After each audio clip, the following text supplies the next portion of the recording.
Hi guys! For this video, nagluto ako ng pork at broccoli para sa pananghalian ng aming pamilya. Okay na nga sana lahat ng ingredients pero wala palang oyster kaya lumabas muna ako.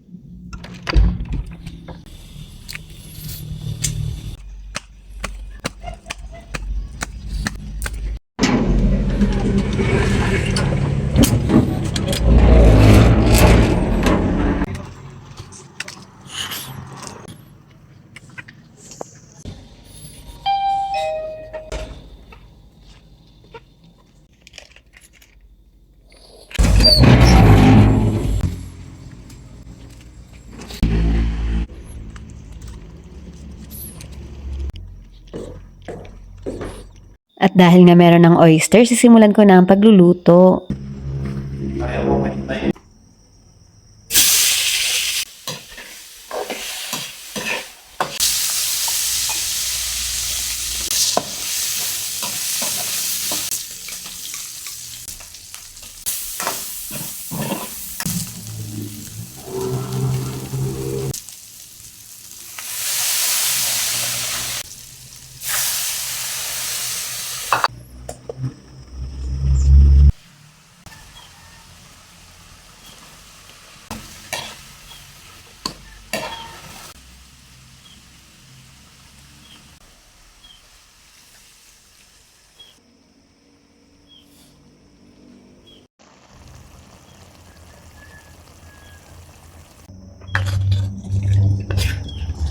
Sa ganitong ulam nga ay talagang sold na rin kami. Kaya hinanda ko na rin yung pagkain dito sa table para makakain na rin nga kami. What's that?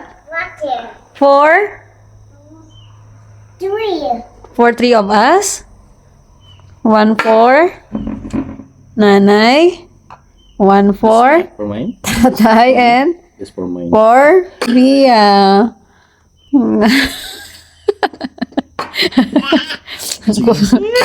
Kukunti. Thank you. What's yours, Nanay? Thank you. Let's For wait. Where is it? And I and Nanay and teacher and Lloyd and the puppy and life is what is here. Amen. Amen. What? So, Group? love you.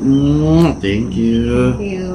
That's it. Sa araw nga na ito, ang aking pinapasalamatan sa Panginoon na inalaw niya na maranasan namin ng ganitong buhay. Tahimik ang paligid at malamig ang klima. At higit sa lahat, yung makain, yung ulam na dati ay pinapangarap lang namin. Ang mahal nga kasi ng broccoli kapag hindi dito sa Benguet. Kaya talagang thankful ako sa Lord at sa Kanya lamang talaga ang pinakamataas na papuri.